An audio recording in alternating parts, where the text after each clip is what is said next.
Well, good evening, everyone, and thank you again for joining us for the third Kittitas County Chamber of Commerce Candidate Forum for the 2020 primary elections. My name is Paul Jewell, and with me this evening is also Steve DuPont, and we will be tonight's moderators. We want to thank the candidates running for the 13th Legislative District, position 1 and 2, and the 8th Congressional District representatives for joining us this evening.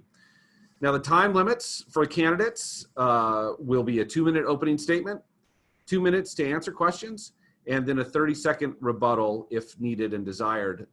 For the candidates, if you'd like to rebut someone else's answer for 30 seconds, you're entitled 1 per question, and you just need to let us know.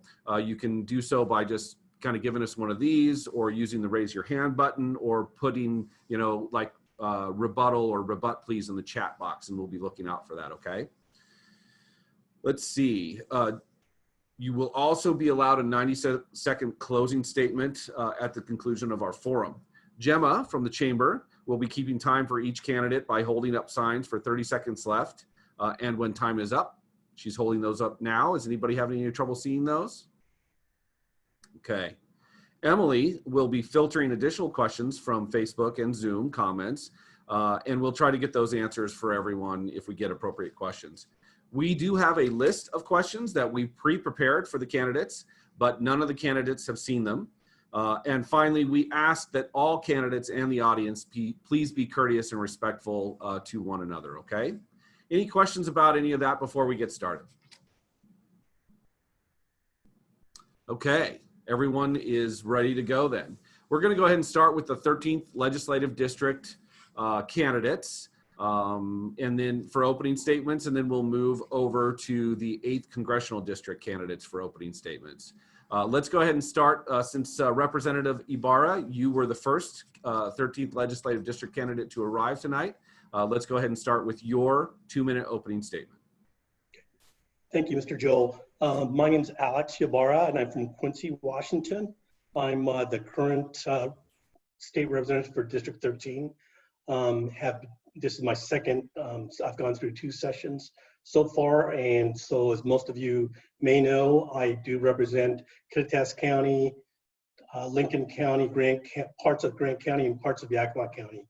So I'm sure everybody's aware of that, but just wanted to point that out. Thank you for inviting me to this event. I don't have, nobody's running against me at the moment, which is great because I've had to run for the last 2 years, and it gets pretty draining, so I'm pretty happy about that at the moment. But I'm still doing my due diligence, still talking to folks that I need to talk to in our district to make sure I know what the issues are.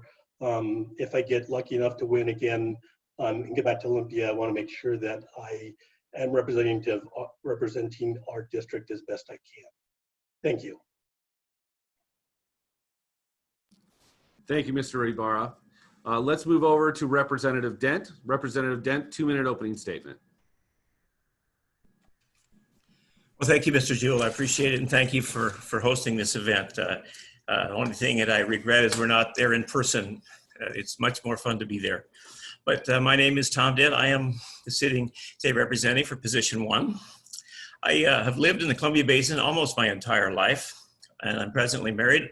We have 2 daughters and 1 son, 3 granddaughters, and 4 great-grandsons, with the 5th on its way. We're pretty excited about that. My occupation in life was one of a professional pilot, was my major occupation, but I had a dream of owning a ranch, so worked hard, saved my money, and eventually bought a ranch about 15 years ago. So I don't fly much anymore, but I do make a living, or I do spend a lot of time on the ranch. And in my role as state representative, I serve on 3 committees. I'm the ranking member on the Human Service and Early Learning Committee, assistant ranking member on the Ag and Natural Resources Committee, and I serve on transportation. I'm considered the go-to guy in the legislature around pesticide issues, aviation issues, and I'm beginning to be the go-to guy. I'm being groomed to be the go-to guy on water, which is important to all of us. Water is our life-giving resource in this country. I have a reputation in the legislature of being the guy who works across the aisle, works with everybody, and I'm a reputation of being a very effective legislator. Again, I do appreciate this opportunity, and thank you. Thank you, Representative Dent. And finally, our last candidate tonight for the 13th Legislative District, Mr. Castañeda Diaz. Yes, hello, thank you for the invitation. My name is Eduardo Castañeda Diaz. I'm a lifelong citizen of Quincy, Washington.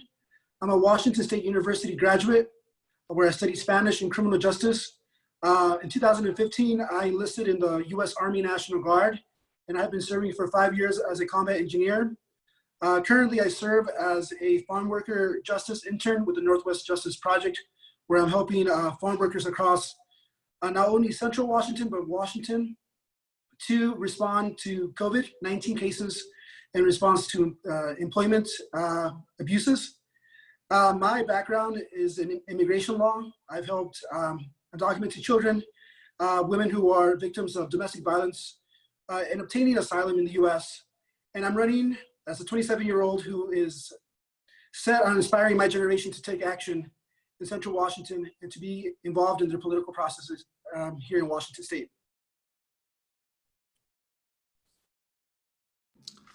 Thank you, Mr. Castañeda Diaz. I'm now going to turn it over to my colleague, Steve DuPont, who will introduce the 8th Congressional District candidate. Steve, go ahead.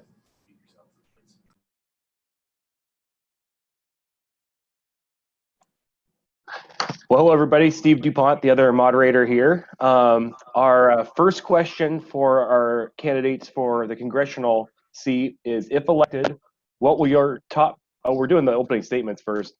Guys, go ahead. We're going to let Mr. Swank do the opening statement first.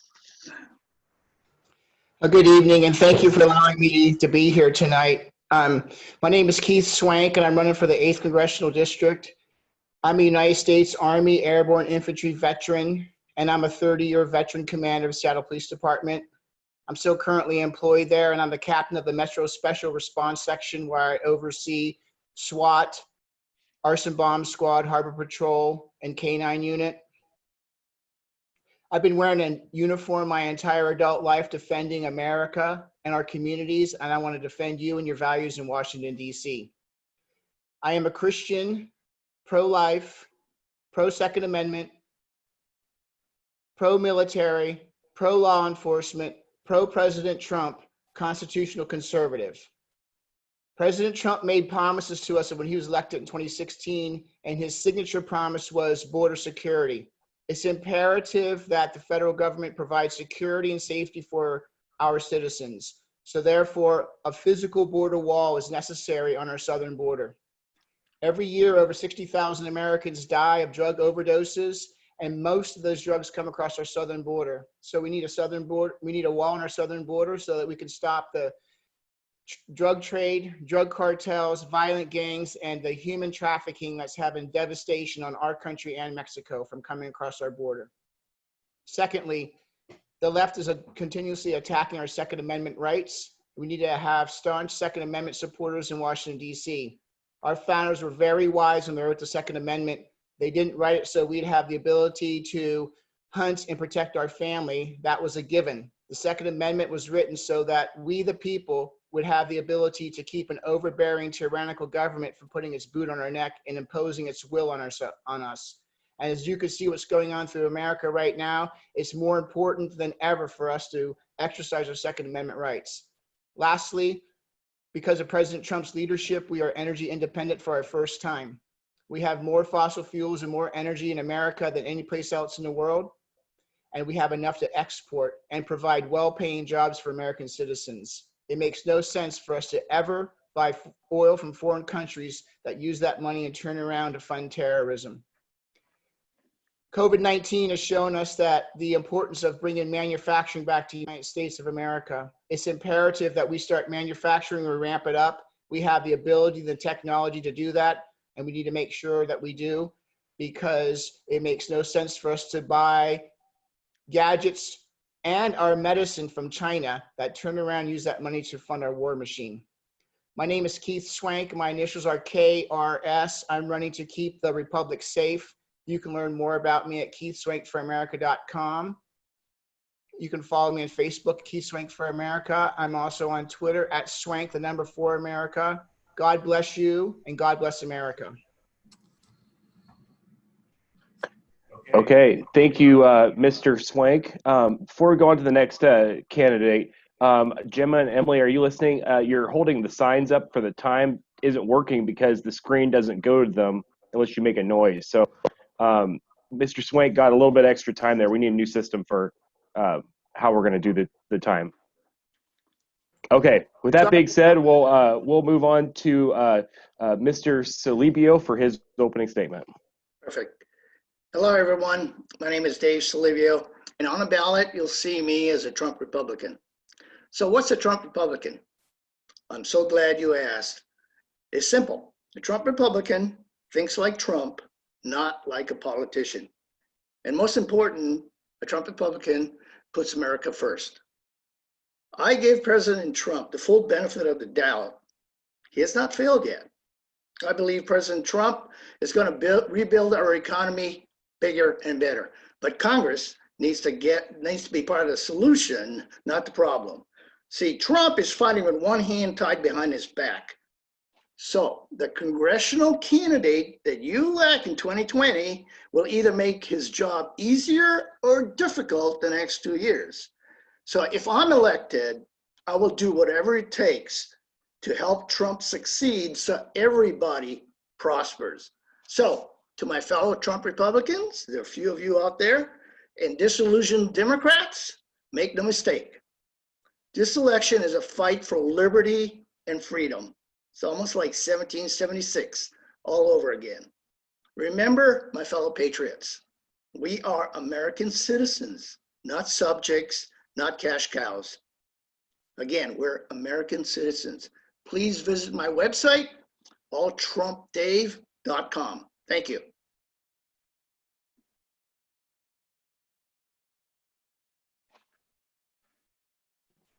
Thank you, Mr. Salibio. And for our third candidate, Mr. Jensen, your opening statement, please. Great. Thank you again to the Kittitas Chamber of Commerce for the opportunity to come here tonight and speak to you all. My name is Jesse Jensen. I'm running for the 8th Congressional District because I think we need more servant leadership in the other Washington. What is servant leadership? I saw servant leadership displayed by my father, or a minister in rural America. I saw servant leadership again when I went to Washington, D.C. to work for Congressman John Thune. I ended up driving him to Walter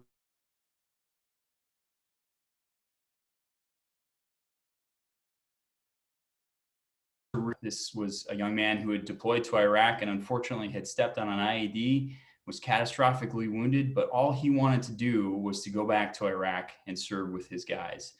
That was a life-changing moment for me. I enlisted in the Army. I became a captain. I deployed on 4 combat tours to Afghanistan, earned 2 Bronze Stars, and served with 2 Congressional Medal of Honor recipients while serving in the Joint Special Operations Command. I met my wife here in Seattle and I took her with me to Columbia Business School on the East Coast. I came back and I worked for high tech, Microsoft and Amazon. I worked for a kidney dialysis company here in the 8th Congressional District. I had 13 clinics from Kent all the way down to Graham and beyond. I'm again running because I don't think we have servant leadership in our current representation. I believe that the incumbent has moved entirely to the left and is voting in lockstep with Nancy Pelosi and the Democratic leadership, and is making horrible decisions for the 8th Congressional District, like voting against rural broadband and trying to impose a $15 minimum wage on the entire country. So I'm proud to be running. I'm honored that you're here, and I'm honored to have the endorsement of Dave Reichert, Senator Slade Gorton, Rob McKenna, the Kittitas County Sheriff Clay Myers, the Chelan County Sheriff Brian Burnett, Washington State Farm Bureau, mainstream Republicans, King County Republicans, and concerned taxpayers of Washington State. Thank you very much, and I look forward to the forum. Thank you very much. I'm going to send it back to Paul for the first question. Thanks, Steve. And thank you, candidates, for your opening remarks. I just want to quickly, as we get started on the questions here, remind candidates that the time limit for responses is 2 minutes. Gemma Hollingsworth, who you should be able to see on your screen, is holding up signs that tell you when you have 30 seconds left and when your time is up. And we would ask the candidates be courteous to one another and respect those time limits. You don't have to necessarily cut yourself off when it says time is up, but please finish your thought in as few words as possible so that we can move on to the next candidate. So what we're going to do as far as the questions go, we're going to take the candidates in order. In the following order, we're going to start with Mr. Ibarra, then we're going to go to Mr. Dent, and then Mr. Castañeda Diaz. We will then rotate for the next question. So the following question would be then Mr. Dent first, Mr. Castañeda Diaz second, Mr. Ibarra third, and so on, if that makes sense. Any questions about that, candidates? Okay. Well, let's just jump in then. Let's start with let's just start with a big issue that we're all facing right now and all dealing with. Do you support how Governor Inslee is managing the pandemic? In an area where the agricultural industry is so important, is the governor doing enough to protect farmers and farm workers? Why or why not? Representative Ibarra, you're first. Sure. I think at the beginning of the coronavirus, I think the governor did what I thought was the best thing to do. But after about a month or so, it seemed obvious to me, and I think to others, that a lot of the decisions were coming from his office were very politically motivated and not due to science. And so in my opinion, he started well, is ending badly. When it comes to farm workers, I know there's a lot of issues that come with supporting farm workers and COVID. One thing, a little story about Quincy, we had issues. Obviously, we were had the first death in Eastern Washington. So the townsfolk of Quincy got a group together. We worked not only with the farmers, but also the farm workers, and worked to get to make those folks safe, because we knew there was a issue with some of the translation that was coming across from some of the rules from the health department and how it was translated to the workers. So we get the group together. Actually, it was my sister Mary Jo who went out and educated the farm workers out in the fields to make sure that they knew what those rules were and why the rules were in place. As soon as that happened, we went from 45 cases in Quincy to about 57. The 45 first hit us in about the first 2 weeks. In the next month or month and a half, we were to 56. So we're doing really well because of the effort we did in Quincy to not only support the town of Quincy, but also the farm workers of Quincy and the H2A workers of Quincy and my area. So that's what I've been doing when it comes to Corona. But there's obviously a lot to do. There was some lawsuits that happened that I've worked not only with the farm workers, but also with the farmers and the orchardists in order to come up with those rules and come up with the safest plan for all, in order for our community to keep fruit getting picked and keep everybody working. And that was the goal. Thank you. Thank you, Representative Ibarra. Let's go ahead and move on to Representative Dent. Well, thank you, Paul. So I agree with my seatmate, Representative Ibarra. In the beginning, it seemed like we were doing the right thing. We knew very little about this virus when it first became an issue. And towards the end of the session, either in late February or early March, we had some meetings to educate us from the Department of Health and different physicians from around the state and the University of Washington to educate us about this virus. We're trying to learn about it, the damage that it could cause and how we could avoid catching it and things like that, and how we could help our constituents avoid this and educate them. So we went the first month and we really felt like we were doing the right thing. But then it seems as though the curve was beginning to flatten, which was what the program was. We weren't overwhelming the healthcare system, and we were beginning to get a lot of calls from constituents about, what's up here. We've heard these things, but now it's not coming true. Well, we kind of had to agree with them. And as we looked into it, we begin to develop a pattern here that we were not part of this equation. And the state of emergency totally locked the legislature out of this. We are still locked out. We have no input about what's happening here. we're just shut out, and that's a real struggle. It's a real struggle for me because, you know, we come home to 140,000 constituents. They're asking us what's happening. Well, we can't tell you because we're not part of the equation. The governor is currently deciding how to spend the money that we've received from the CARES Act from the federal government. He's deciding whether or not we're going to have school in the fall or not, and we are shut out. And I believe that had we been opened back up and the other 147 people could walk in here and begin to help with this with the solution process, we would be in a better position today, and we would be healthier. But it's unfortunately it's not the way it is, and I think that we are not representing our constituents well because we're shut out of the process. So I'm encouraging folks to help us ask the governor to open this back up and let the legislature be part of the solution. Thank you. Thank you, Representative. Mr. Castañeda Diaz, your question. Yes, I am a former farm worker from Central Washington. I've worked in blueberries, apples, and cherries picking. I am the son of former undocumented farm workers from Mexico, so this issue is very near and dear to my heart. Also working as a farm worker justice intern for the Northwest Justice Project, I have the ability to analyze Department of Health and Labor Industries records. I agree with Governor Inslee's reaction and stance in protecting the farm workers from Central Washington because he is following the CDC's advice. Whereas my opponent, Tom Dent, wrote and spearheaded a letter to the governor asking him to reduce the protections for farm workers in Central Washington by increasing the amounts of beds in our temporary housing units. Of course, my opponent, Tom Dent, in his logic advocated in saying that farm workers are stronger and younger, therefore they would be less likely to have complications from COVID-19. As we're seeing in Okanagan County last week, those same farm workers that my opponent said wouldn't die are beginning to die. So I'm siding with Governor Inslee's take on this. And I wouldn't trust anything coming from the other side of the aisle regarding the protections of farm workers, because they are obviously biased and take the positions of big growers, whereas my campaign is taking the stance of those who have been historically unheard, which are the farm workers in the immigrant communities of Washington.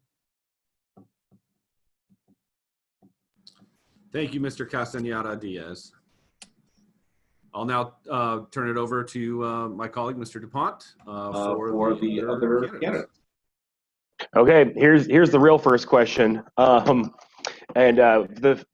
do the same thing in terms of the order. We'll change who goes first each time, but we'll start with the same order as the opening statement. So Mr. Swank will go first. And since Paul asked about the pandemic, I think I will as well. You guys, if elected, will be going back to Washington, D.C. So do you support how President Trump and his administration is managing the COVID-19 pandemic?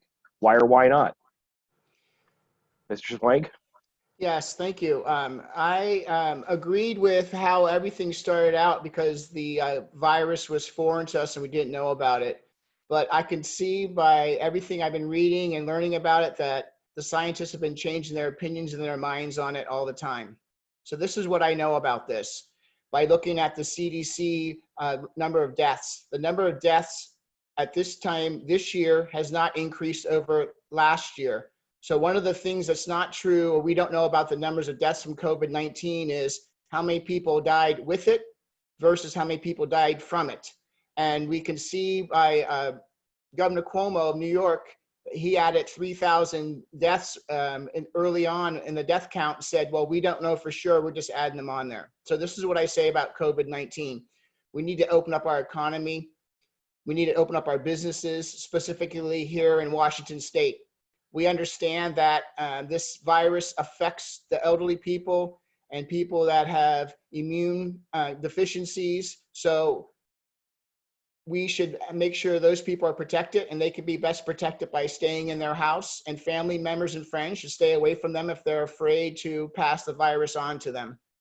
As far as wearing masks go, the science was to begin with, masks aren't good. Now it says that they are good, but I can tell you this, if you wear a mask and you can smell your food that you're cooking through it, it's not stopping a virus from coming through. So I say open up right now. This is the land of freedom. We are Americans. We are adults. Let us make our decisions on what to do. And if you're scared of it, stay home, put your mask on. But for people like me, let us go out and get on with our lives. Thank you. Thank you, Mr. Swank. Mr. Salibio, you're next to answer the question. If you need me to repeat the question, just No, let me I'm know. good. I'm good. Okay, thanks. See, the roadblocks are not governors and the roadblocks are governors and mayors, not President Trump. You know, Trump got the PPE supplies out there, the respirators to the hot spots. He got the hospital ships to the coast, built temporary hospitals, flights. He stopped flights from China. As far as I'm concerned, President Trump did everything right. So I strongly advocate, just like he, open up all businesses and schools right now. The mortality rate for this Wuhan virus is less than 1%. So how can we lock down the whole economy? You know, we don't do that for the flu season. And the flu is more deadly than the Wuhan virus. So science does not justify making a cure worse than a problem. So let's protect our elders, those with underlying medical conditions. Let the children go back to school, man. This is child abuse. Open up the churches again. People need to experience God again. Look, I'm over 60. I'm at risk, but I'm not stupid. I'm a big boy. I won't go to restaurants. I won't go to bars. I won't go to football. I won't mingle in crowds until there's a vaccine or until I get the all clear. All right, let people make their own choices. I just got back from the island of Kauai in Hawaii, where my dad passed away. That island had zero debts, but yet it is shut down tighter than a drum. The economy's suffering, but I was allowed to attend the funeral, but I had to get permission from the governor. And you know what? The cops came and checked on me. My goodness, I was required to stay at the house. Now, if I'd violated the lockdown terms, I would have been arrested and received a $5,000 fine. You know what, folks? It felt like communism. Let the economy get going now. Okay, thank you, Mr. Salibio. And Mr. Jensen, your turn to answer the question, please. Great, and thank you for the question. Yeah, so I think, you know, all the speakers before me have had some good points. I would disagree with a few things around the science on masks and a few others, but for the most part, President Trump has done well in trying to execute and keep, you know, things locked down. You know, I think as your representative in Congress, if I'm fortunate enough to be elected, I would push for a hands up, not a hand out approach. What we're seeing from our congressional leaders is unemployment insurance at $600 a week. That's essentially creating folks, preventing them from going back to work. It's really creating a very difficult situation for our small businesses who are having to compete for the first time against the federal government to get folks back to work. And workers are making economically rational decisions to sit at home on the couch and earn $17 or $18 an hour rather than go back to work. And that's going to create just catastrophic problems for our economy. So the Republicans in Congress, and, you know, I'd be joining them, are trying to focus on healthcare, kids, and jobs. You know, we need to get our schools opened back up. There's ways that we can do that. Germany has done that effectively. There's other countries that have done that effectively. We need to, you know, think outside the box. If there's a at-risk teacher, maybe they stay home and a younger teacher covers their classroom while they're doing remote learning. We need to support the president in his push to get schools open back up safely. The last thing I'll say is I was driving through Enumclaw and I saw a sign on a small business that said, I thought the point was to flatten the curve, not flatten small businesses. And I'm afraid that's what we're doing. The folks in Kittitas County need to have access to markets. We need to make sure that we're protecting our farm workers and our farmers, obviously, but we also need to make sure that we're opening up the economy, and President Trump is trying to get that done. Okay, great. Thank you, candidates. Back to Paul for the Olympia guys. All right, thank you, Steve. Let's go ahead and stick with the theme of COVID-19. Probably no surprise that there are several questions along this line tonight. And Representative Dent, you'll go first this time, then Mr. Castañeda Diaz, and then Representative Ibarra. Washington State is already experiencing dramatic decreases in real revenue and future projections that will impact the next biennium and potentially even longer. Some would consider the task of passing the next 2-year state budget a daunting one. Yet that is exactly what is required during the next legislative session. How do you think the state should balance its multi-billion-dollar budget deficit? Thank you, Paul. That's a great question. We're presently, for this biennium, we're $4.5 billion short. And that is very concerning. Is one of the reasons we've talked a lot about a special session. But for the next 3 years, we're almost $9 billion short. So how are we going to make that up? And there's a lot of talk about taxes. How can we increase taxes on folks who we've shut down their businesses 3 or 4 or 5 months? Some of them are not open yet. We don't know when they will open. And people are just struggling to get by. How can we raise taxes? I don't see that's an impossible thing to do. It wouldn't be fair to our folks. So we're going to have to sit down with a sharp pencil and an eraser. We're going to have to prioritize our spending and what we need to do to keep this state solid and moving forward and to support our families, support our businesses, so we can increase that revenue. And we're going to do it by going back to work and getting everything going again, getting our economy, getting our society moving forward again. It's just going to take all of us pulling together, prioritizing, and to make that happen. And to try to increase any taxes, anything along those lines will do nothing but that will make it worse. And we'll see people leave the state. We'll see businesses leave the state. We already have seen some major employers talking about leaving the state. And the other thing is Boeing is our major employer in the state too. And right now they're undergoing a tough time. And so there's going to be less revenue there. So we have to keep all this in perspective on how we can pull together as a society, get our priorities in line and make it happen. Thank you. Thank you, Representative. Mr. Castañeda Diaz, same question.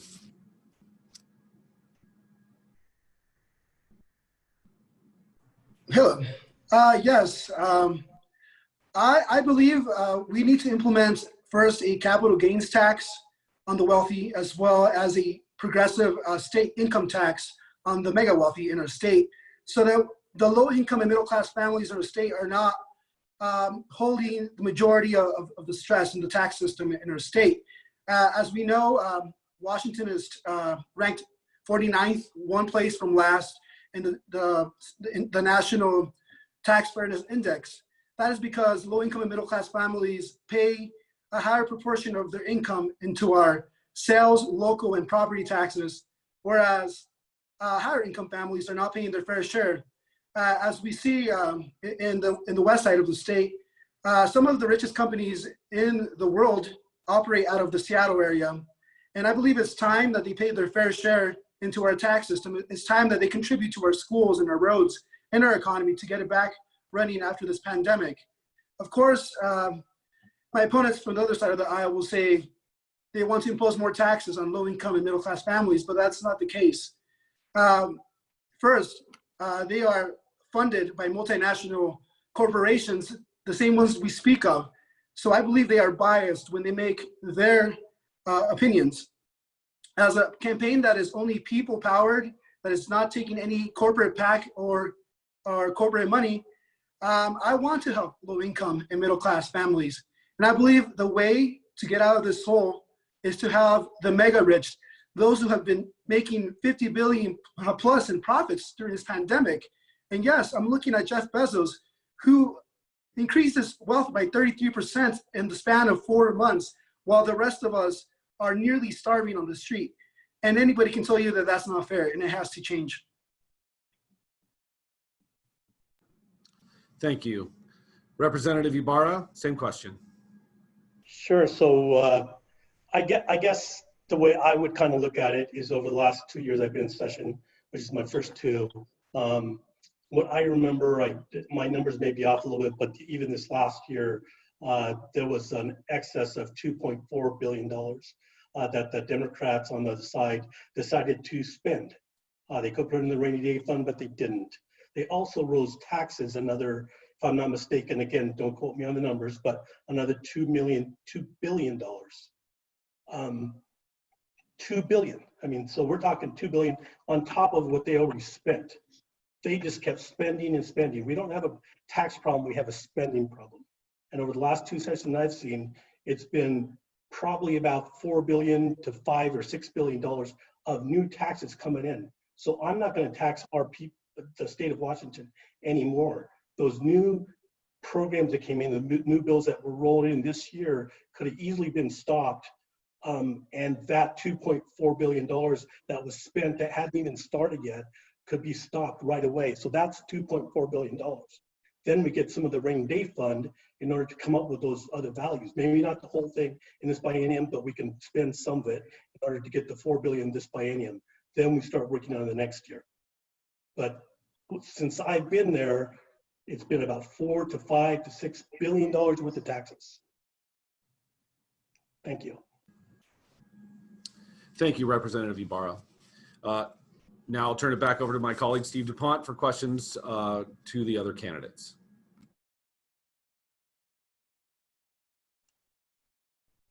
Okay, let me know if you guys can't hear me at any point. My computer's been kind of breaking up a little bit.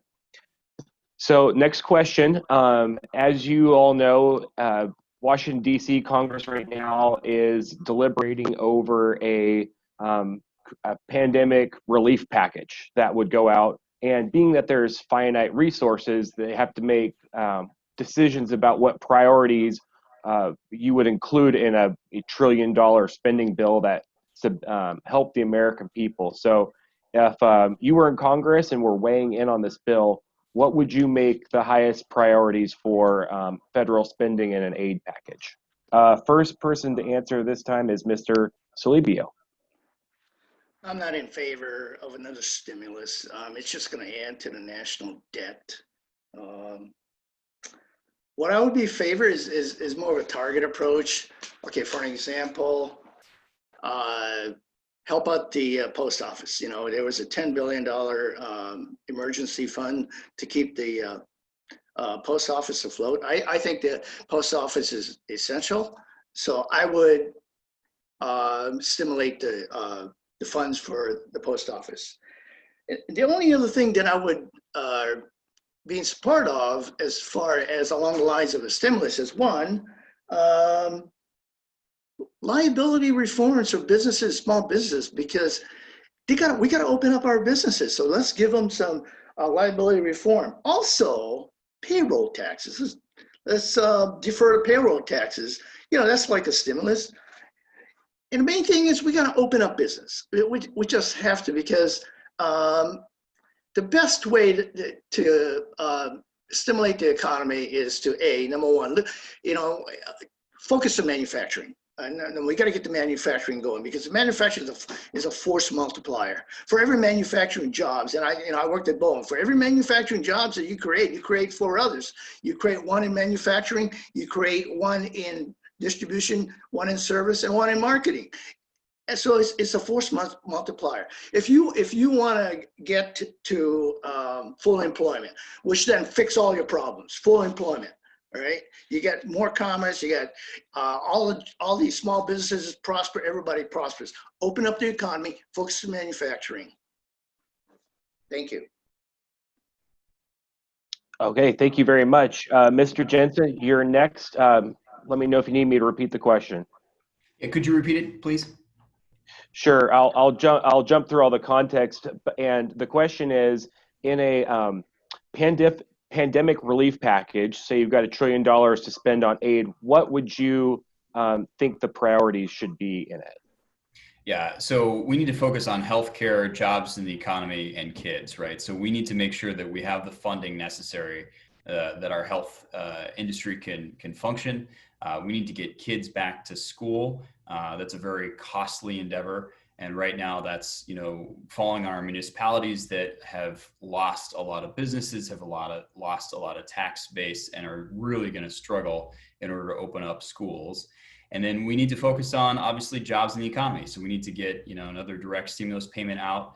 Consumer spending accounts for more than 40% of the global or the U.S. economy.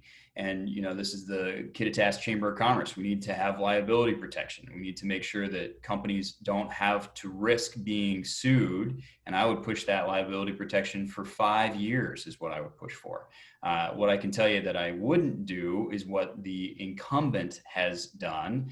And she has pushed for a $3 trillion spending package that has $14,000 debit cards for illegal immigrants, blanket immunity for murderers and rapists, trying to get them out of coronavirus or out of prisons due to COVID-19, and just a host of other liberal issues that will go nowhere. You know, again, I would focus on getting stimulus payments out, hands up rather than hand out approach. Make sure that we have the opportunity for our kids to get back to school safely, that you've got the PPE and the sanitizing equipment necessary in order to get that done.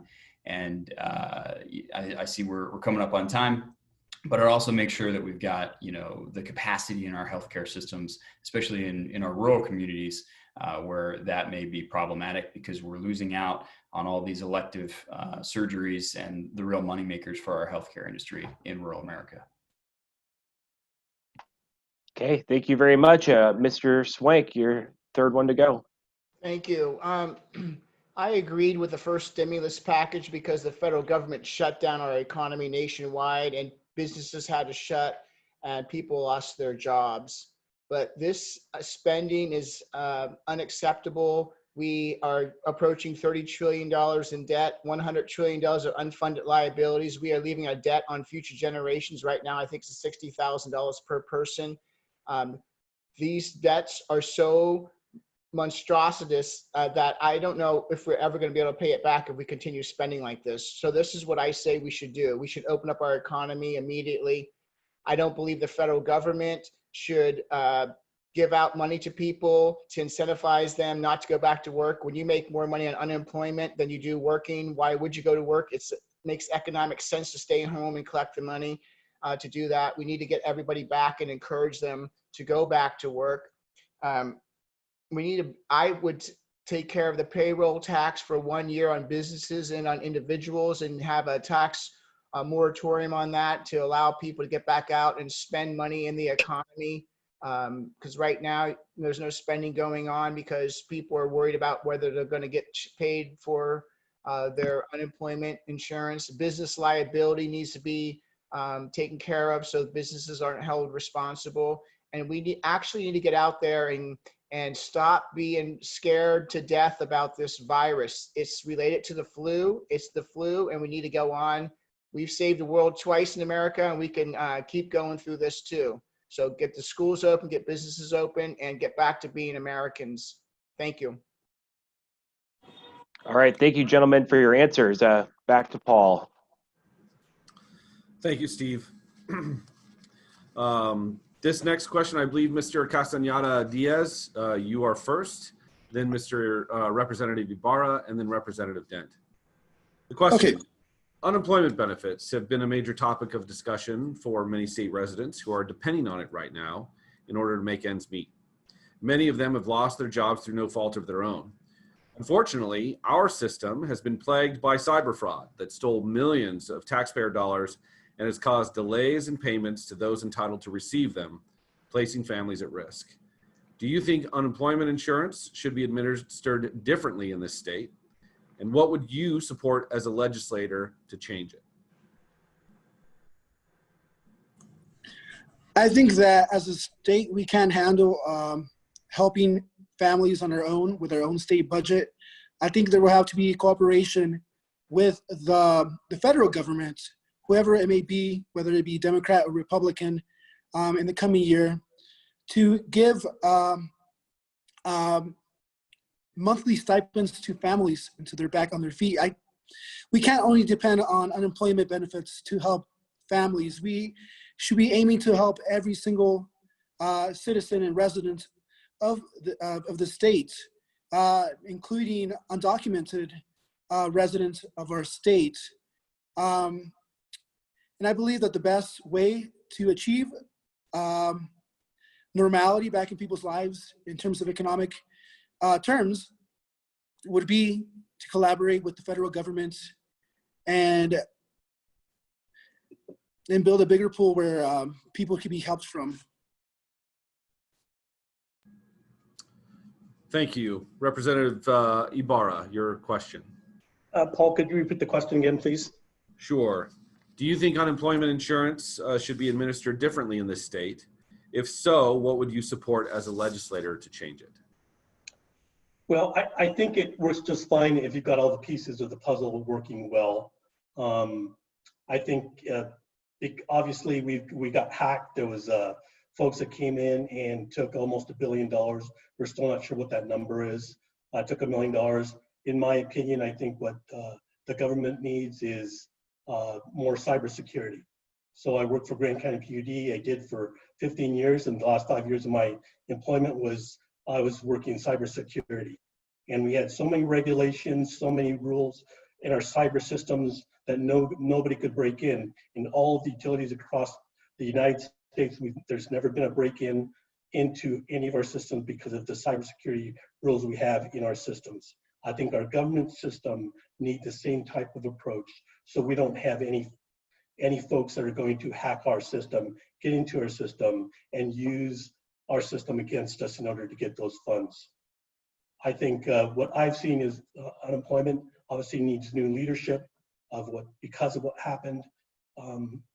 But I think if we have the right leadership, we have a good cybersecurity system to counteract those types of issues that happened, then I think it's going to work just fine.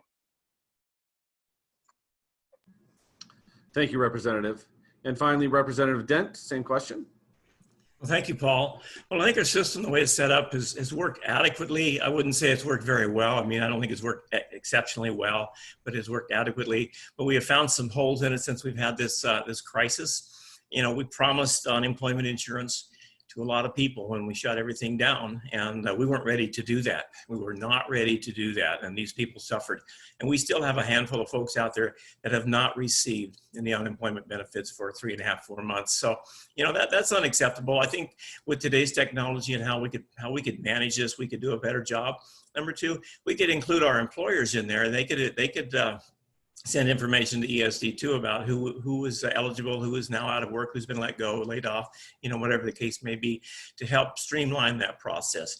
So yes, I think it's been an adequate system, but it's not an excellent system, but I do think we could improve it. And there may have to be some changes within ESD too. There may have to be some personnel changes to make that happen at the top. I think leadership has let some of this slip by. So, you know, I can attest to the fact that I have had conversations with leadership trying to get folks some unemployment insurance that we're just not making it, and we're able to do that. And they shouldn't take intervention from a state legislator to make that happen. That should just happen because everybody knew how tough this was. So anyway, we can make it better. Other than that, it's all good. Thank you for the question. Thank you, Representative. Let's move back over to our congressional district candidates and Mr. Okay. So I think Mr. Jensen's going to go first this time, followed by Mr. Swank and then Mr. Salibio. And my question is a fairly short one, is what do you think schools should do about opening this fall? It's a great question. So I think you hear experts talk about, you know, the harm of social isolation. You see that domestic violence reporting has gone down dramatically. You know, anyone who has any familiarity with that knows that incidences of domestic violence are not going down. It's merely the fact that these cases aren't being reported. You have kids that are going to struggle with food insecurity because a lot of folks, especially in some of the rural areas in this state, rely on free lunches. So that's going to continue to be a problem. We need to absolutely get schools opened back up. For adults that are working remotely, they're finding that they're having to educate their own kids. And this is only going to exacerbate the inequalities. Your folks that have access to broadband are going to continue to do well if we're sort of doing the teleschool work. Your folks that don't are going to struggle. And it's only going to exacerbate the already wide gap. You know, Congresswoman Schreier recently voted against increasing access to rural broadband. You know, I think that this is just another example of how she's not working for the voters of the 8th Congressional District. So as I said earlier in one of the responses to the previous questions, I would make sure that we have the funding in place to make sure that we can get our kids safely back to school. And we need to think outside of the box in some of those instances, but we absolutely need to get folks back. We also need to protect the vulnerable while doing it. And we need to make sure that we're doing everything that we can. And there's a lot of creative solutions out there. And we need to think creatively in order to make sure that our kids, our teachers, and everyone that lives with our kids are safe when we open our schools back up. Okay, thank you very much. Mr. Swank, you're next. Thank you. First off, I don't believe the federal government should have any role in education at all. But however, we are stuck with it as it is right now. So since the federal government shut things down, school districts throughout our country are going to need to have the ability to financially open back up again because of the tax bases being diminished because of all the shutdown going on. I believe schools should be open. I don't believe that parents out there should be controlled by the government, and they should have the ability to decide whether or not they want to send their children to school. So if they're afraid of sending their children to school, then they should be able to keep their children home from school. Jesse made a point about domestic violence. I've been a cop for 30 years.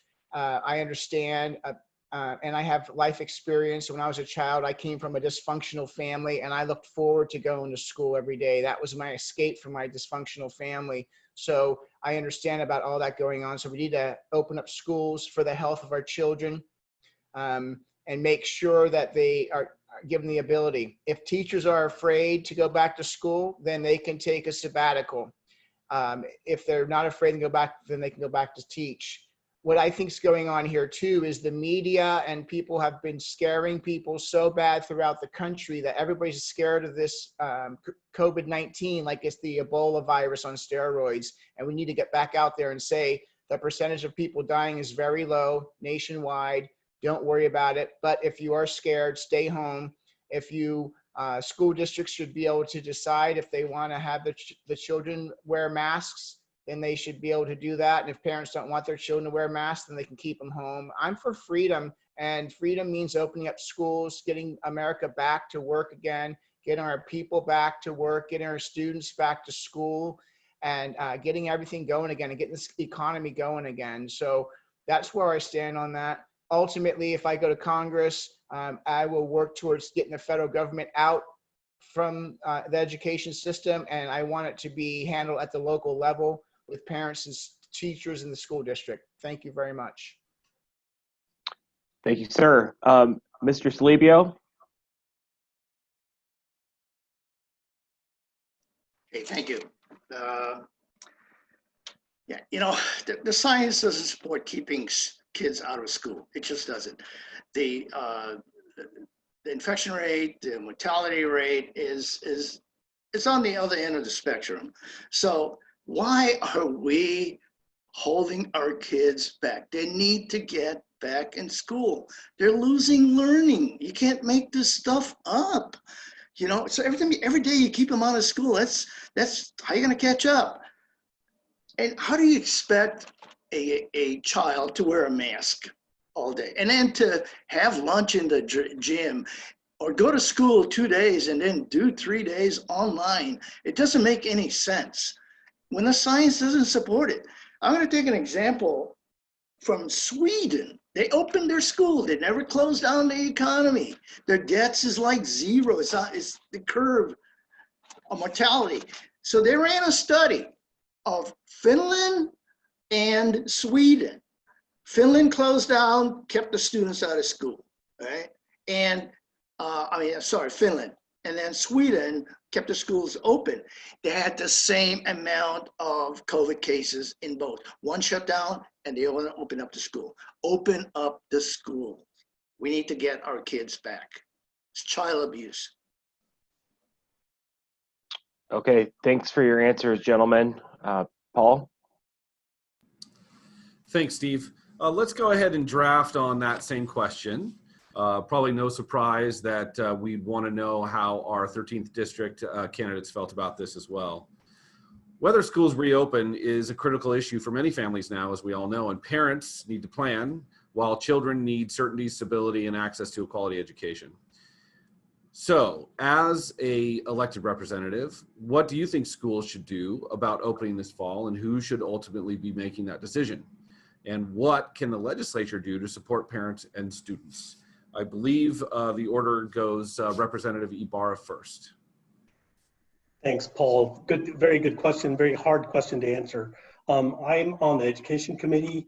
Give you a little bit of background on myself. I'm on the education committee. I was a school board member in Quincy for 8 years. I was on EOG OAC, which is that Education Opportunity Gap. Folks, I'm working right now with all the legislators across the state as to try how to open schools. Everybody wants to open schools, the parents, the kids, but we want to do it safely.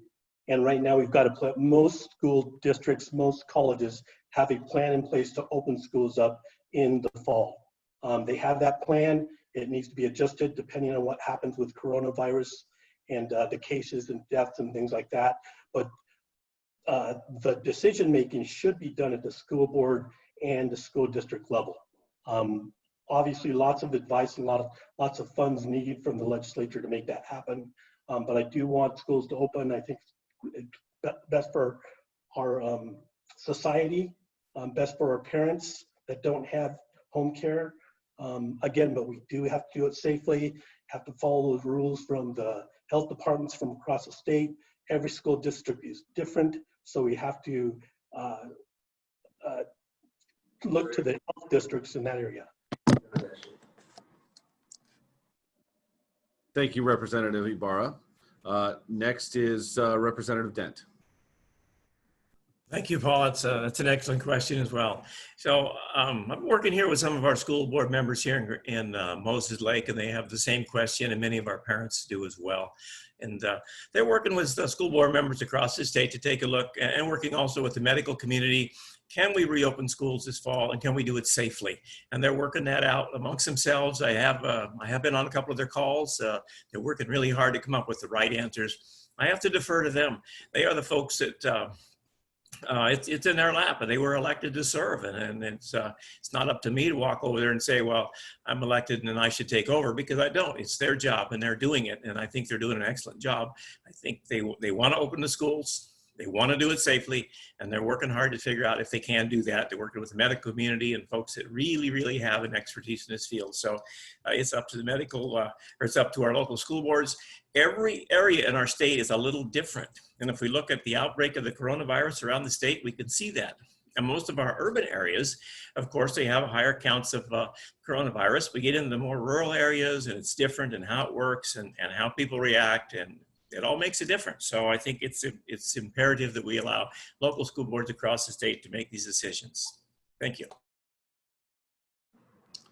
Thank you, Representative. Mr. Castañeda Diaz, same question. Yes, thank you for the question.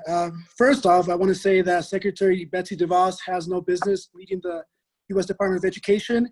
She is highly unqualified and has no credibility when it comes to dictating what our teachers and students in Washington are going to do. I want to mention that I have been endorsed by the Washington Education Association, which is the statewide union for teachers in Washington, because they know that I will stand for their health and safety and prioritize that over whatever political corruption that our federal administrations wants to impose on our state. I believe that the health and well-being of our students, staff, and teachers is paramount when it comes to opening up our schools. And whoever said from the federal candidates that we shouldn't listen to the science because they haven't been dying in Sweden, well, they have been dying across our world. People, kids, and school children have been dying from COVID-19. Nobody is safe. And throwing our children, our students, into our schools at the peak of the COVID-19 pandemic in the United States is criminal. And the blood is on the hands of those who are advocating for students to go back to our schools when we see that the curve is not flattening.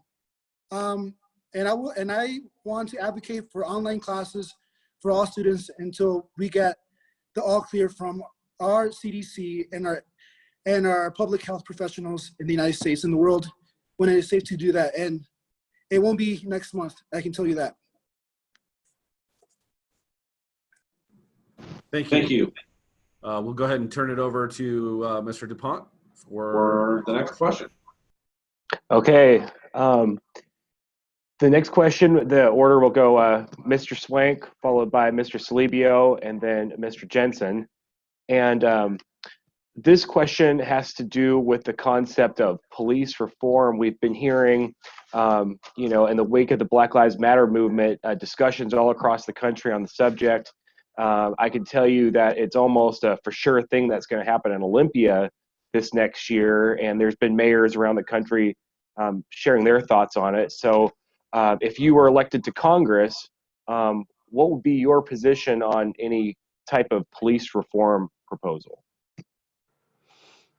That's a great question to ask me. I've been a cop for 30 years. As I said in my opening, I still am a cop, and I'm a cop in Seattle. I'm a commander there. We have been under the settlement agreement for 8 years with the federal government. And when they came in during the Obama administration and said that we were using unnecessary force, and we weren't. So I want to tell you a little bit about it from a frontline perspective.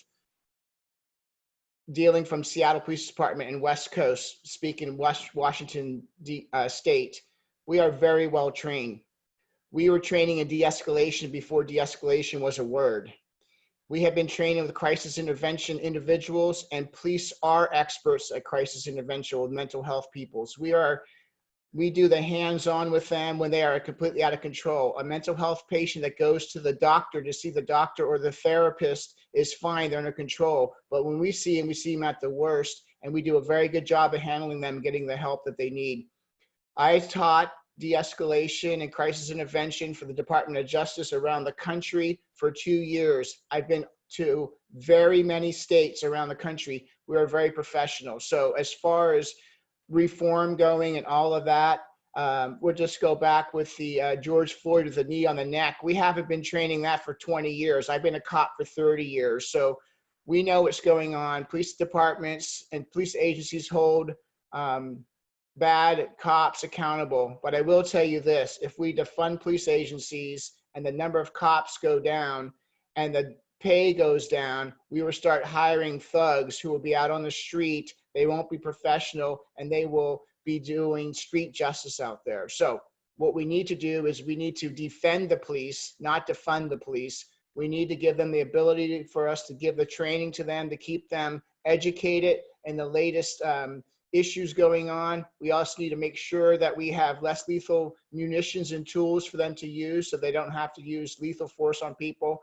In 1990, when I came on as a cop, we only had batons and guns. So we either beat you or shot you. We worked very hard to get other things to use over the years. And now, for instance, they want to take them away from police. Need you to wrap it up, please. Oh, I'm sorry. I didn't see the time come up. So that's what we need to do. Defend the police, not defund them. Thank you. Okay. Thank you very much. Mr. Salibio, your question. First of all, this term social injustice is nebulous. It's like the term comprehensive immigration reform. Sounds good, lacks substance. All lives matter, including the millions of Black lives, the babies killed by abortion. Don't those lives matter?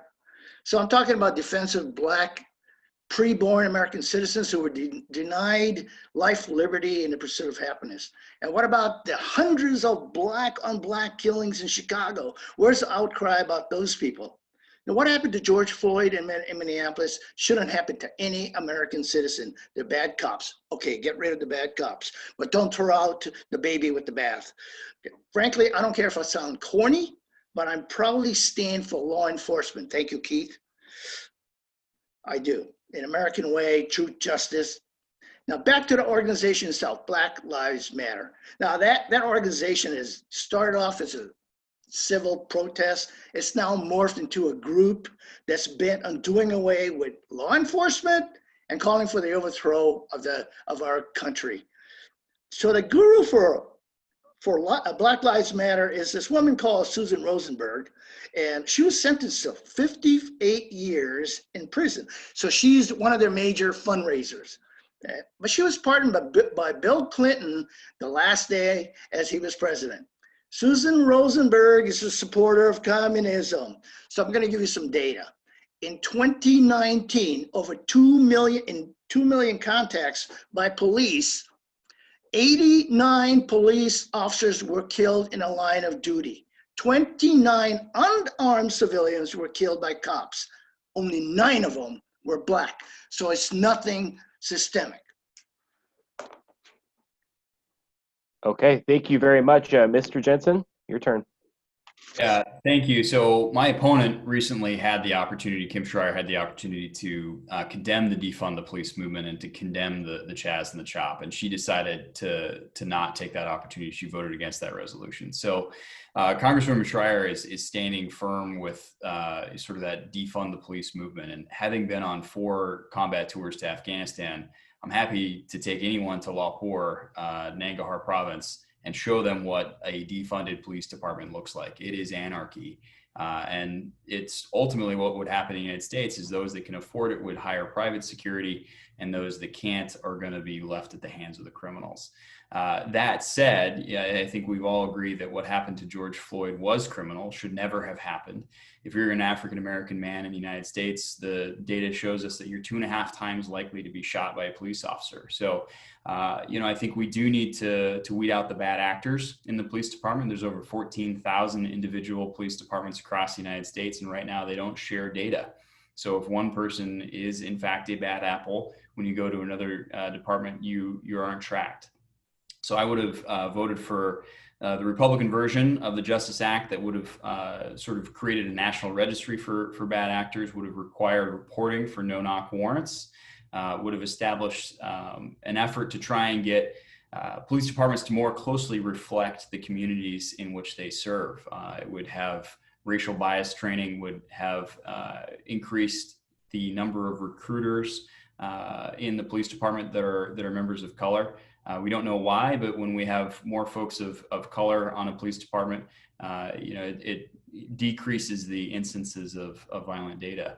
When I was at Columbia Business School, I tried to do a regression analysis on the NYPD use of force data, and it was incredibly difficult. And the NYPD is leading the United States in reporting. So that's another thing that it did was mandate use of force data be reported at a national level so that we can actually study and understand the problem.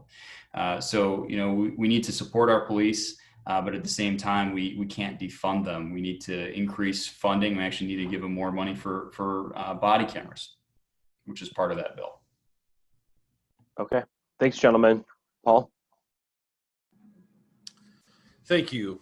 Following along the same vein, demonstrations continue in our state, in our communities, and across the country as calls for social change and reforms continue to echo even today. Much of the focus for change is on police reform, including calls, as you heard moments ago, to defund law enforcement and increase social support programs in its place. As a Washington state legislator, what police reform strategies will you support? I believe the order is for Representative Dent to go first. Thank you, Paul. Well, we have to remember that we are a constitutional republic. And as a constitutional republic, we are a nation of laws, not of men. And it's up to us to follow those laws. And it's up to our government to put in place a law enforcement agencies to keep the law, to keep the peace. And that's what one of our charges as government is. So have we made some mistakes? Absolutely.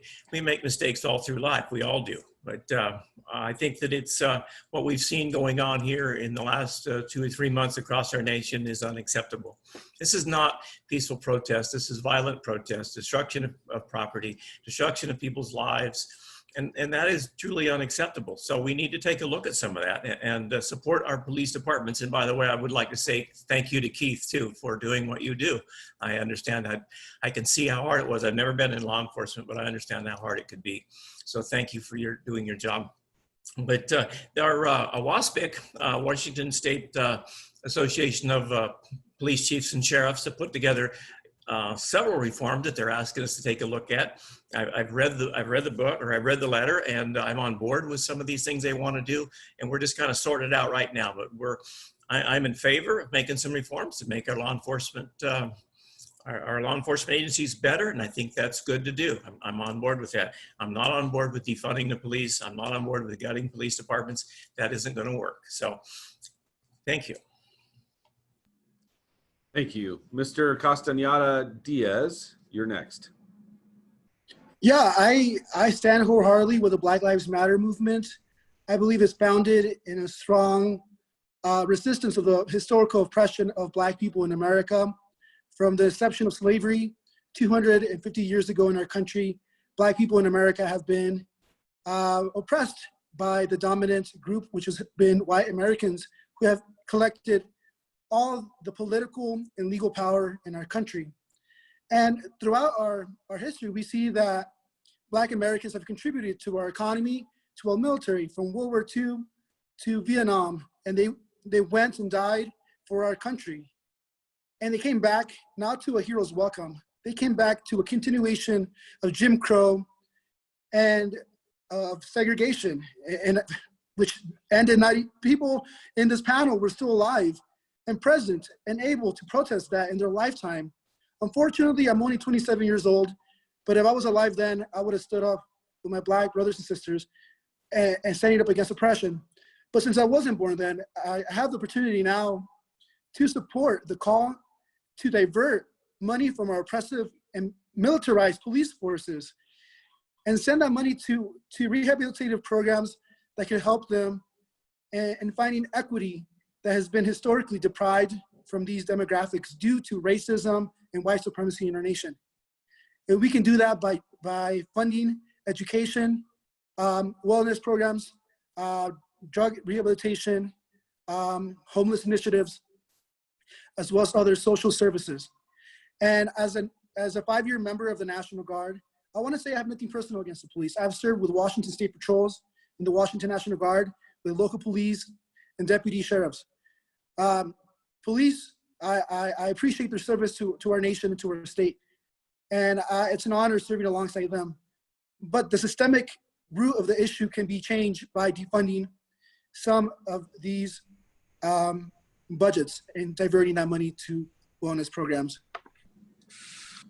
Thank you. Representative Ibarra, same question. Sure. So obviously I was very sad to see what happened to George Floyd. But it was one police officer that made a mistake, or the folks that were there. Every profession, teachers, police officers, legislators, there's not always good ones in each profession. So in my opinion, I think we need to weed out the bad ones. Not to defund police officers, I think we need to give them more money to train, do more training, but they're doing a great job in my opinion. I've got friends that have been police officers forever, chief of police of Quincy, best friends, great folks, great cops, wonderful folks. If we're going to be talking about a little bit about racism, I think, in the United States, Caucasians, they brought this country to the start of it. So they were in charge of things. You go to Mexico, Mexicans started that country and they're in charge. The white people are minorities. You go to the Congo, the black people started that country and they're in charge, and white people and Mexicans are minorities. It's the way of the world. We don't like racism, but it's kind of how it is in this world. We don't want racism anywhere. There should be no supremacy of anybody, but it's just the way it is. And we just need to just adjust to it. There shouldn't be any racism. So I'm probably getting off the subject a little bit, but I just think that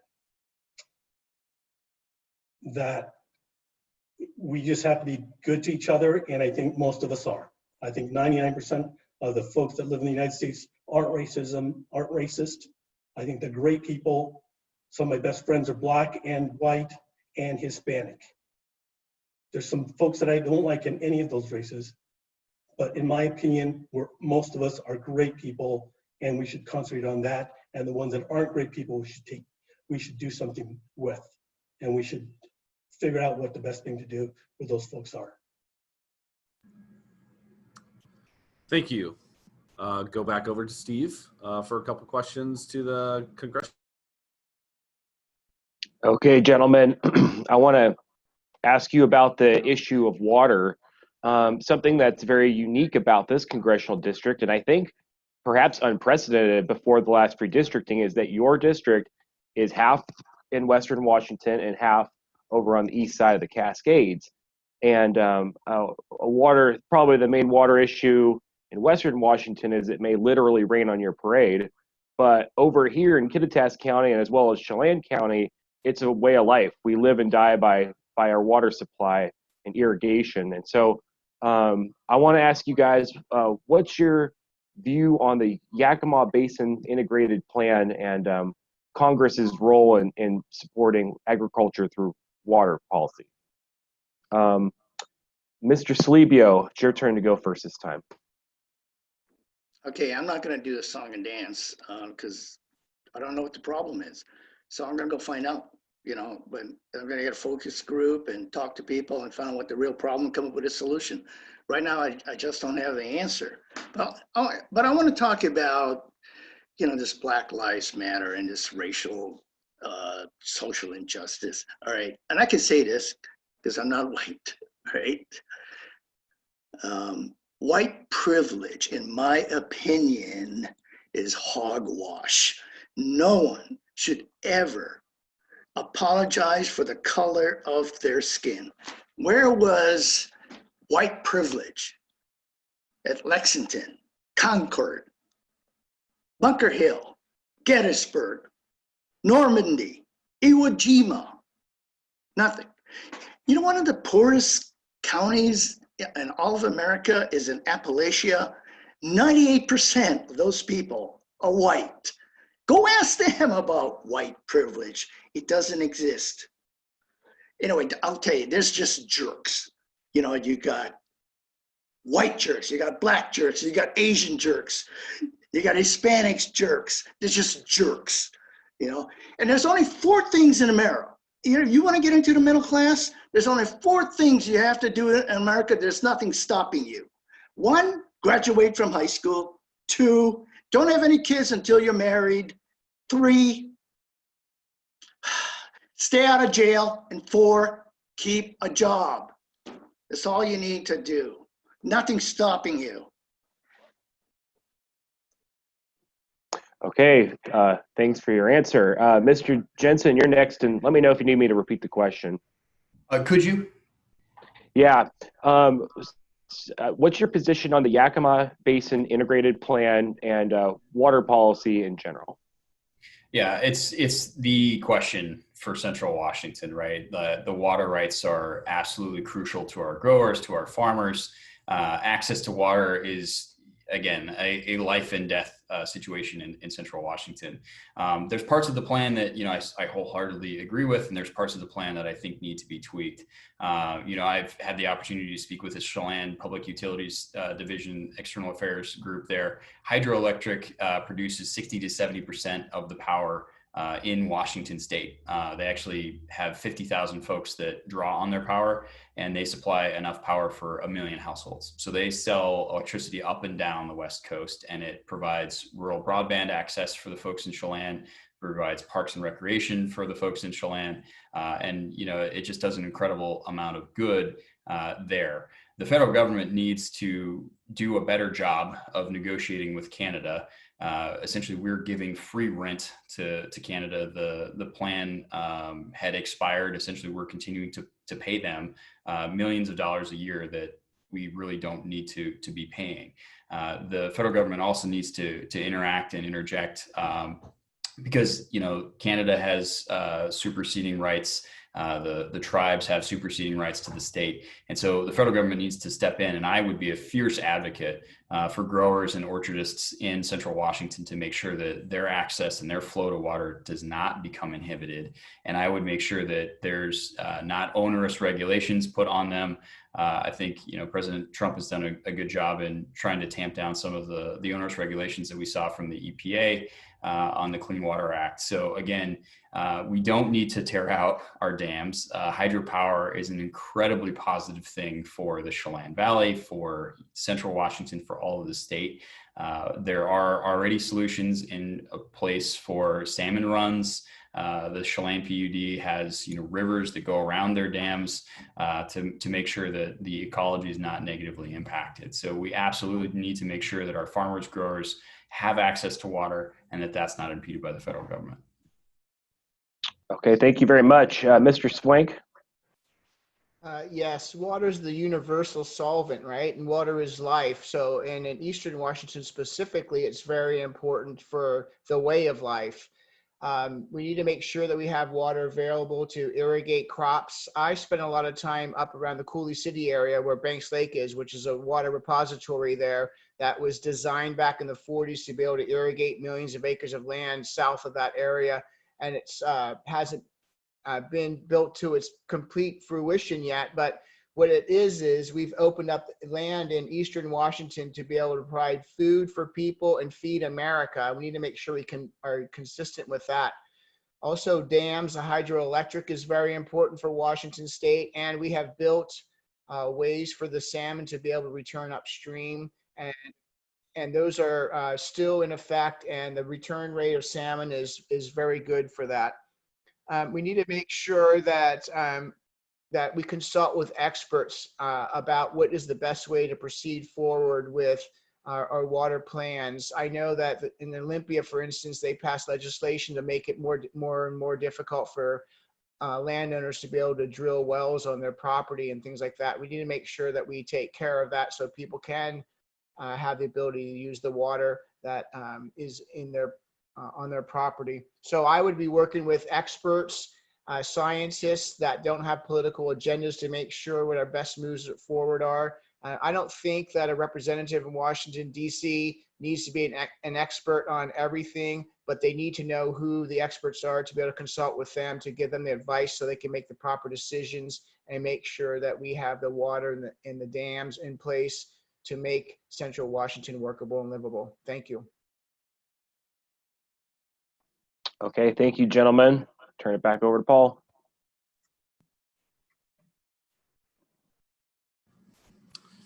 Okay, let's shift gears a little bit. Access to high-speed, reliable broadband service has been mentioned a couple of times today. And we all know it's important for daily activities and commerce in a modern digital world.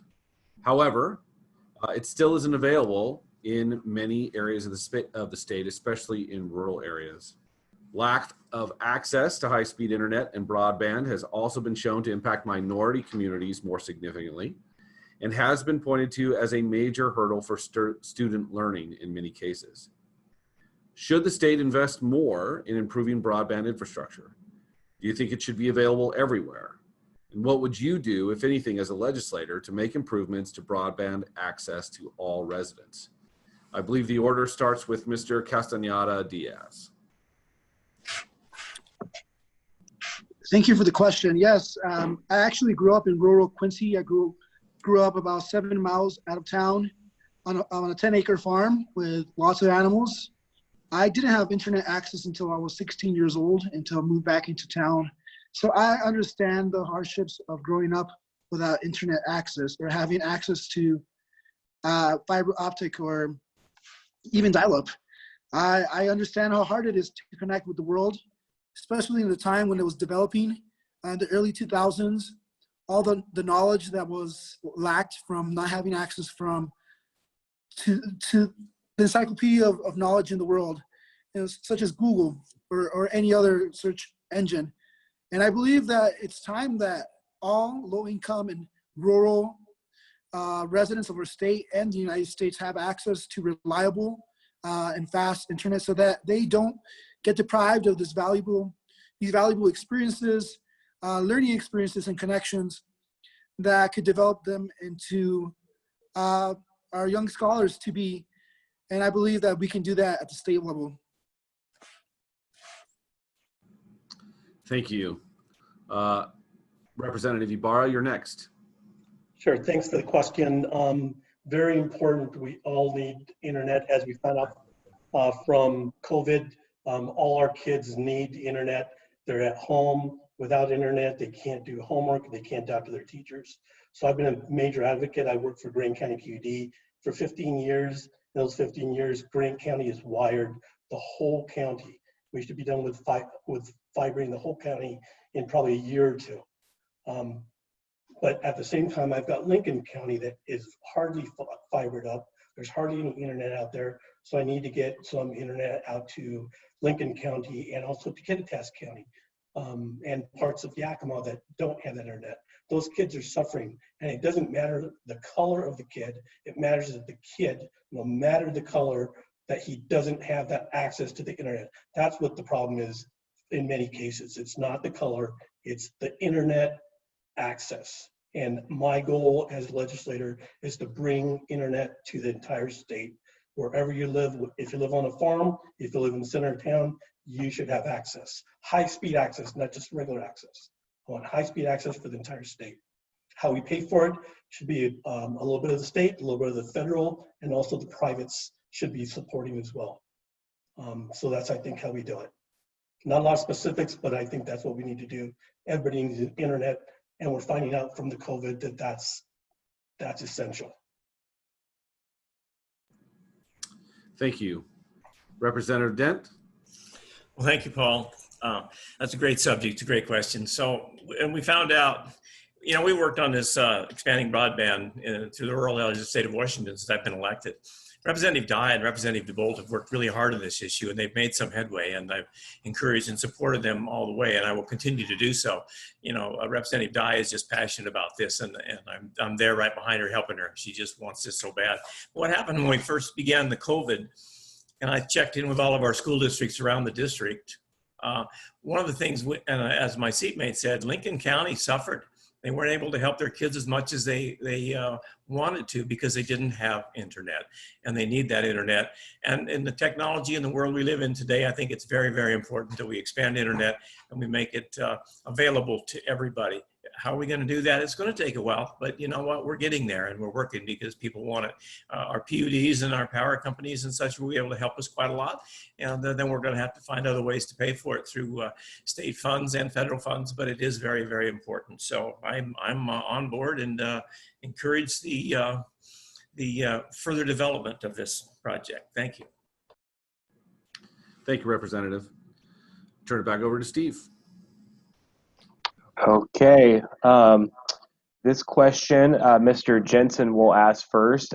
If you're elected to Congress, you'll have the power to sponsor legislation, sponsor bills, and I'm wondering if there's any bills that you have in mind that you would want to see introduced as a member of Congress.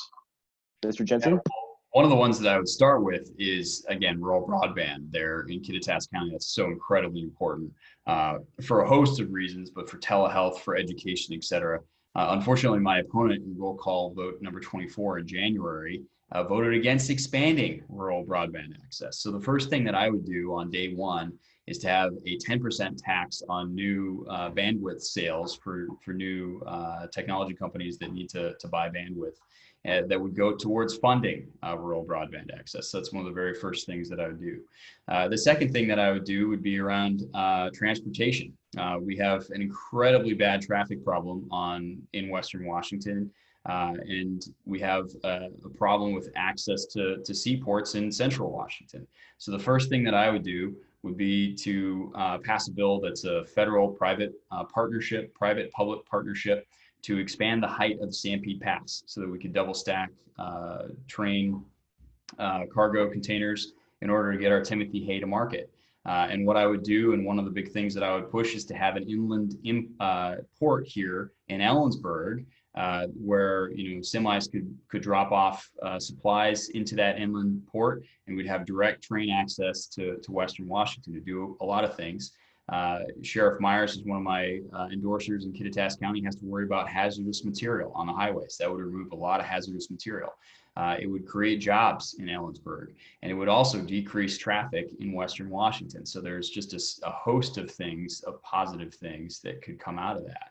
I'm going to continue to fight for issues that are important to Washingtonians. I think my opponent has spent more time impeaching President Trump and walking in lockstep with the left and not caring about the sort of pocketbook important issues here in Central Washington. So those are just two bills that just right off the top of my head would be on day one and day two. Okay, thank you very much. Mr. Swank, you're next. Let me know if you need me to repeat the question. Thank you. I think I can remember it. One of the first bills that I would do, I think it's very important that we represent the people of the 8th Congressional District, but at the same time, when you're a United States representative, you have to think about America too. Not just what can I do for my people at the expense of other people and the country. So I've been talking all the night. I'm for safety and security, and I'm for freedom of choice. But one of the things that's really important, and we'll lose, will be our freedom, is if we don't balance our budget. So one of the things we need to do at the federal government level is balance the budget. We're $30 trillion in debt with $100 trillion of unfunded liability that our children and grandchildren are going to have to pay for. And that bill is going to come due. Right now, China owns property in America. There's all kinds of things going on with these deficits that we need to take care of. So we need to look at that and make some tough decisions about what we're going to do, what we're going to spend our money on. The federal government's powers are limited by the Constitution, and over the years and years and decades and centuries, we have increased the role of the federal government, and it's in violation of our United States Constitution and its limited capacity. So I would make sure that we deal with that. I'm all for supporting the 8th Congressional people, voters, and I want to do that, but I want to make sure that we don't do it at the expense of other people in the country, and freedom is the best way to do all of that. And the second thing I would do is, I believe the Second Amendment is our concealed carry permit. I would be working for a concealed carry permit throughout America so that you don't have to buy one in every state. We need to make sure, especially in today's time of defunding police, that people have the ability to defend themselves and protect their families. So I'd be working hard for that, so legal American citizens can carry with them wherever they are. Thank you. Okay, thank you very much. And it looks like Mr. Jensen would like a 30-second rebuttal. So please go ahead. Yeah, thanks, Steve. One thing that that Keith just mentioned, the 10% tax on new bandwidth to fund rural broadband actually would not increase spending. This is proceeds from an auction, and this is money that could be used without raising taxes to increase our access to rural broadband in our rural communities. I just want to just reassure and let everyone know that I am a fiscal conservative. I want to make sure that we have good, strong, balanced budgets. And there's ways to do that think around corners and facilitate better access for our folks here in Central Washington without raising our taxes. Okay, thank you very much. Mr. Salibio, your turn to answer the question. Okay, two things I would support in Congress. One is infrastructure, and I'm going back to the basics. You know, we need better roads, and part of the infrastructure would be, you know, high-speed internet. We can look at that. You know, so Congress has been focused on collusion and phony impeachment. You know, you could have been working on infrastructure. My goodness. You know, we spent $6 trillion defending and building other countries. Look at a rebuild America, as President Trump said 3 times over. So I would put emphasis on infrastructure. You know, I think that's the base. We need to, it'll improve commerce. When you improve commerce, you get more business. When you get more business, you get more jobs. The second thing I would push is charter schools, and just take the reins off charter school and let them run, because charter schools are more effective right now than public schools. You know, charter school, I see Dent shaking, nodding. Yeah, charter schools. Yeah. I'm a business guy, and when I go looking for talent, because I can't perpetuate the enterprise without good people. Even in the Army, you accomplish your mission through good people. And so charter schools have been proven that they produce better than the public schools. For an example, there are 50,000 people in New York, students trying to get into charter schools. But Mayor de Blasio puts a limit on how many charter schools you get, and then they put all kinds of rules. Charter schools focus on the 3, writing, arithmetic, math, and science. Oh, by the way, the American kids scored 38 in math, below Portugal. How shameful. All right, gentlemen, thank you very much. Back to you, Paul. Thank you, Steve. Well, candidates, We have a long list of questions here, and we're not even halfway through them. I know that it's probably disappointing to you, but unfortunately, we've run out of time. So we're going to go ahead and move right now to our closing statements. For the 13th District legislative candidates, the order will go, we're actually back to the beginning. So we'll go again with Representative Ibarra, and then Representative Dent, and then Mr. Castañeda Diaz, who we seem to have, maybe he's been disconnected. Hopefully he'll get a chance to get back on when it gets to be his turn. But you'll have 90 seconds for your closing statements. Representative Ibarra, go ahead. Well, thank you for having me on, listening to what I had to say.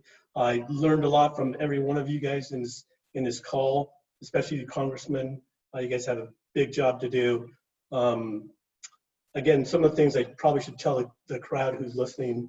I am from Quincy.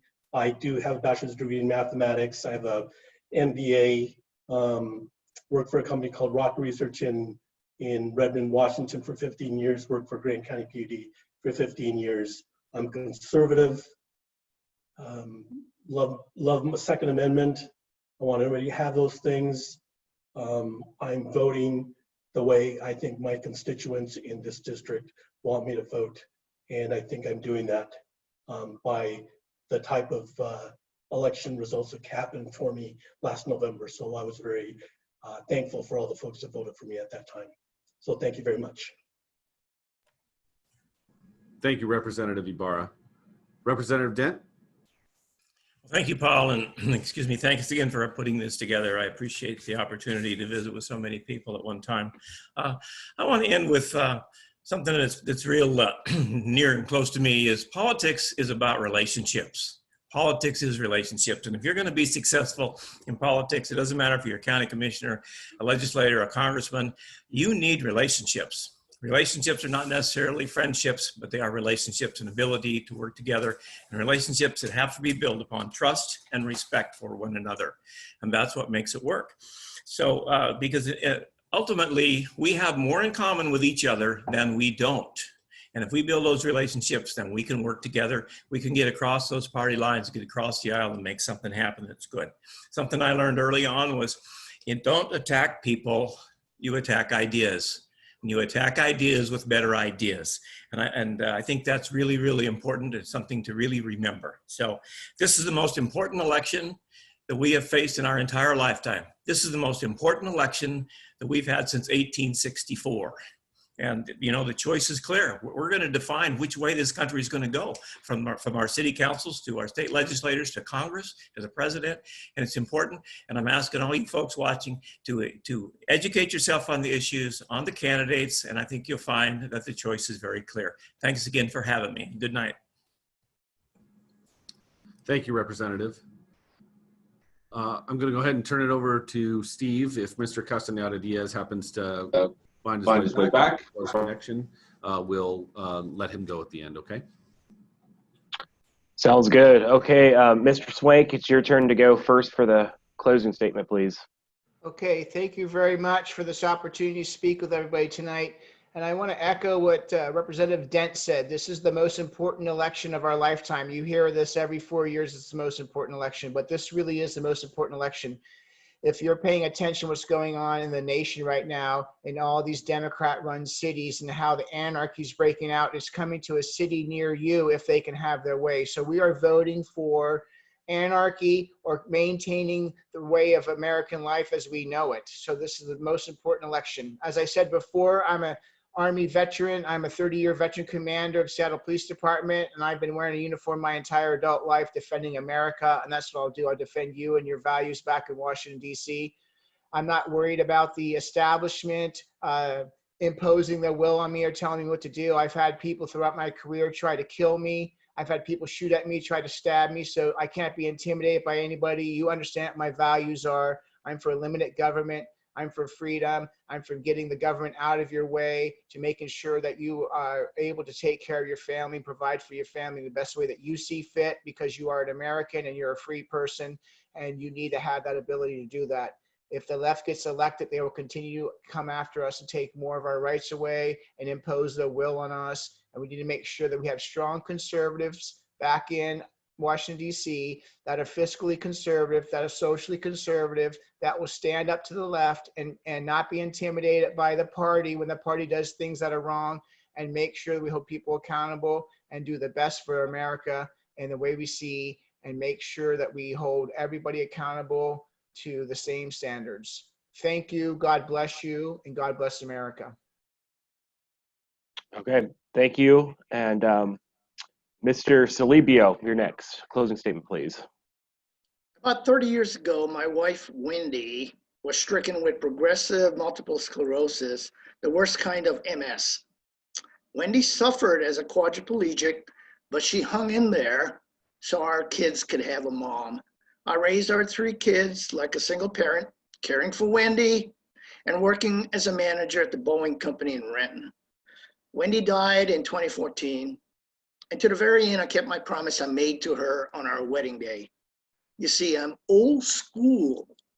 I never make a promise I can't keep. So in that same fashion, as your congressman, I'm gonna make 3 promises. First, I promise service over self-interest. Second, I promise only to serve 2 terms, 4 total, God willing. That would mean I would not qualify for a congressional pension, which is good, because I do not believe Congress should receive any pensions or perks. It's about service, it's not about money. Third, I will always put America first. I remember how proud I was growing up as a kid, hearing that America, my country, was first in just about everything. Trump must be allowed to make America great again. God bless America, and God bless President Trump. Please visit my website. It's really simple, alltrumpdave.com. Thank you. Thank you, sir. Mr. Jensen, your closing statement, please. Well, Steve, thank you, and thank you to the Kittitas County Chamber of Commerce for this opportunity. I believe in servant leadership. I'm the son of a pastor. We grew up on the working edge of poverty. I have now an incredibly successful life and have achieved the American dream because of servant leadership, because of hard work. And I think that that is what we need to take to Washington, D.C.